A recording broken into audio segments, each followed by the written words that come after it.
아멘. 오늘 함께 보신 본문으로 함께 수고의 땀을 흘리는 공동체, 함께 수고의 땀을 흘리는 공동체라는 제목으로 말씀을 나누도록 하겠습니다. 2장은 어떻게 끝나냐면 산발랏, 도비야, 게셈, 이 세 사람의 잊을 수 없는 이름, 이 세 사람의 이 대적자들이 느헤미야를 비롯한 이스라엘 백성들의 이 말을 업신여기고 또 비웃고 대적하는 것으로 끝나게 되죠. 그리고 3장에서는 이제 본격적으로 성벽 재건 공사가 시작이 됩니다. 2장과 3장을 나란히 놓고 이렇게 묵상을 먼저 해보면 어떻습니까? 여러분, 성벽 재건은 선한 일, 하나님의 일, 또 하나님이 기뻐하시는 일. 그런데 그 앞에 이 대적자들, 반대자들이 비웃고 또 대적하는 일들, 왜 이 두 가지 일들이 서로 같이 나란히 놓였을까 하는 생각을 하게 됩니다. 하나님이 좀 치워주시면 안 되나? 이 대적자들 산발랏, 도비야, 게셈 얼마든지 치우실 수 있으실 텐데 치우지 않은 이유도 있겠죠. 느헤미야는 이들 때문에 공사하는 내내 힘이 들었습니다. 그들이 틈만 나면 반대하고 군대를 동원하고 느헤미야를 왕이 되려고 한다고 모함하고, 그리고 또 암살 시키려고 또 밖에 나오질 못하도록 그렇게 했었죠. 느헤미야는 그들에게 일절 대적하지는 않습니다.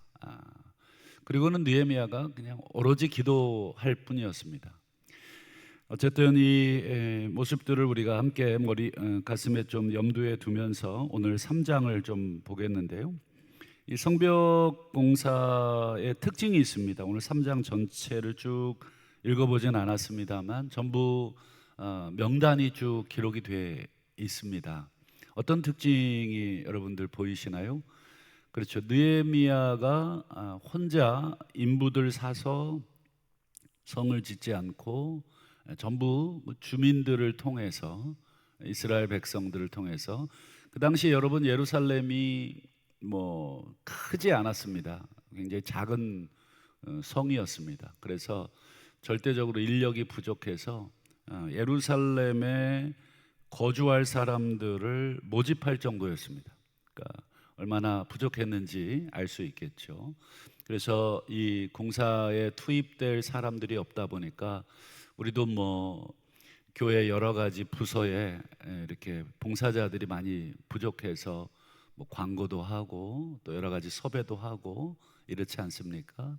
그것처럼 이 하나님의 이 선한 일임에도 불구하고 일할 사람이 없다 보니까 모집할 정도로, 느헤미야 입장에서는 답답했겠지만 그래도 이 3장 전체를 통해서 알 수 있는 것은 혼자 하지 않았고 같이 그 일을 맡을 사람을 구했고 또 맡기고 했다는 것을 보게 됩니다. 우리 명단을 다 볼 수는 없고 우리 1절과 마지막 32절만 한번 보겠습니다.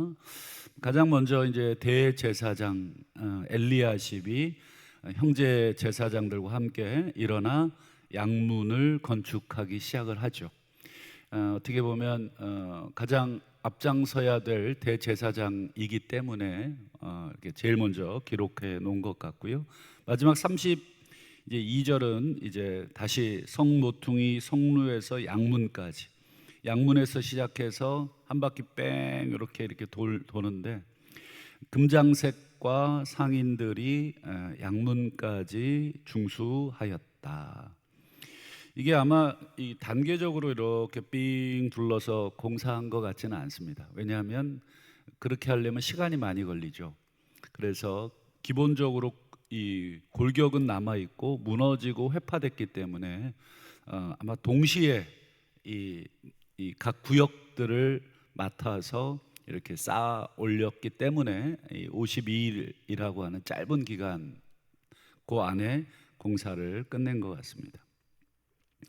어쨌든 이 3장 전체가 이 공사에 참여했던 자들의 이 명단이 기록이 되어 있습니다.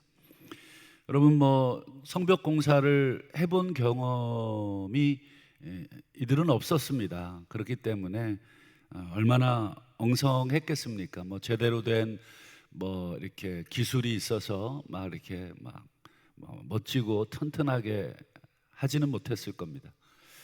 그저 그냥 그렇게 와서 그냥 한 손이라도 덧붙이고 도와주고, 그럼에도 불구하고 자기가 살아야 될 성이기 때문에 아마 누구보다도 애정을 가지고 아마 지었을 겁니다. 서울에 이 북에서 내려온 이 피난민들까지는 아니고 이 북한의 이 공산당의 박해를 피해서, 기독교 박해를 피해서 내려온 이 월남한 이 성도들이 지은 교회가 하나 있습니다. 한번 사진을 두 개를 보여드리겠는데, 첫 번째 사진입니다. 이게 아주 멋진 건물들이고 신식 건물들이잖아요. 여기가 이제 1945년도에 북에서 월남하신 우리 북한 성도들이 이곳에 처음에는 텐트를 천막을 치고 예배를 드렸습니다. 근데 요 건물은 50주년을 맞이해서 새롭게 지은 건물이고, 그 원래 건물이 있습니다. 원래 건물을 한번 그 다음 사진을 한번 보여주실까요? 요게 원래 건물입니다. 여러분이 보이시는지 모르겠는데 이 돌이 어떻습니까? 어느 정도 반듯하긴 하지만 크기가 막 다 제각각입니다. 이렇게 반듯하게 올라가려고 했지만 옆에 있는 돌들, 또 위에 있는 돌들 전부 다 크기가 다르죠. 요게 원래 그 내려오신 분들이 지은 건물입니다. 요게 이제 1945년에 교회를 세우고 한 2년 정도 천막을 치고 예배를 이제 드리기 시작을 했고, 그리고 이제 폭우로 인해서 천막이 막 다 떠내려가고, 그리고 이제 성도들도 막 북에서 내려오는 분들, 그리고 주변에 성도들까지 많아지면서 천막에서는 감당이 안 돼서 새롭게 짓고자 해서 1947년부터 시작을 해서 1950년에 완공이 된 건물인데요. 보시다시피 이거는 전문 건축업자가 지은 것이 아니라 성도들이 전부 다 돌을 깨서 평평하게 만들고, 그리고 그 위에다가 시멘트를 발라서 또 얹고, 그러니까 각기 제각기 돌들을 다 성도들이 가지고 온 것입니다. 그래서 거기에 맞게 이렇게 조각을 해서 올린 것이죠. 여러분 이 건물을 처음에 아까 처음 보신 건물을 지으려고 하다가 이 건물을 어떻게 할 거냐, 당회에서는 이 성도들의 의견을 이렇게 청취를 했는데, 이 건물이 좀 현대에는 어울리지 않지만 그대로 두자. 뭐 다른 좋은 건물 지을 수도 있고 또 우리 뭐 이렇지만 이 건물은 그냥 두자. 이유가 뭐겠습니까? 그렇죠. 이 건물에는 우리 피난 내려오신 성도님들이 전부 이 앞치마에, 그리고 아낙네들 아이들까지 다 동원이 돼서 함께 수고한 그들의 땀과 피와 눈물이 서려져 있는 건물이기 때문에 그랬습니다. 그래서 이 건물을 헐지 않고 그대로 두고 아까 처음 보신 그 건물을 그냥 터를 더 사서 올리게 되었다고 합니다. 그래서 아마 이 건물에 대한 애정이 더 컸으리라고 생각을 합니다. 저도 저희 교회 우리 건축 이야기를 모 장로님들에게 여러 번 들은 적이 있습니다. 1980년도 초인가요? 이 건물을 세웠다. 물론 그 전에 또 다른 곳에 있긴 했지만 아마도 얼마나 어려웠는가 하는 이야기를 제가 들었습니다. 돈이 없어서, 건축할 돈이 없어서 우리 성도들이 조금씩 헌금하기도 하고, 또 몇몇 성도님들은 매일 공사하는 이 교회에 와서 함께 수고하고 또 감독도 하고 또 격려도 했다 하는 이야기를 들었습니다. 아마 그분들에게는 이 예배당을 지을 때 그 생생했던 기억들을 가진 분들에게는 이 예배당이 어느 건물보다 더 아름답고 또 어느 건물보다 더 애정을 가지고 있으리라 생각을 하게 됩니다. 어떤 일이든지 간에 자기 자신이 눈물을 쏟고 애정을 쏟아야 기억에 남고, 그리고 무엇보다 더 많이 사랑이 남는 것 같습니다. 그저 돈으로 부자 한 명이 헌금을 해서 지은 건물에 나머지 성도들이 들어가는 것, 물론 편리하고 좋겠지만 거기에는 나의 눈물이 들어있지 않고, 나의 헌금이 들어있지 않고, 나의 땀방울이 들어있지 않기 때문에 사실은 애정이 없는 것이죠.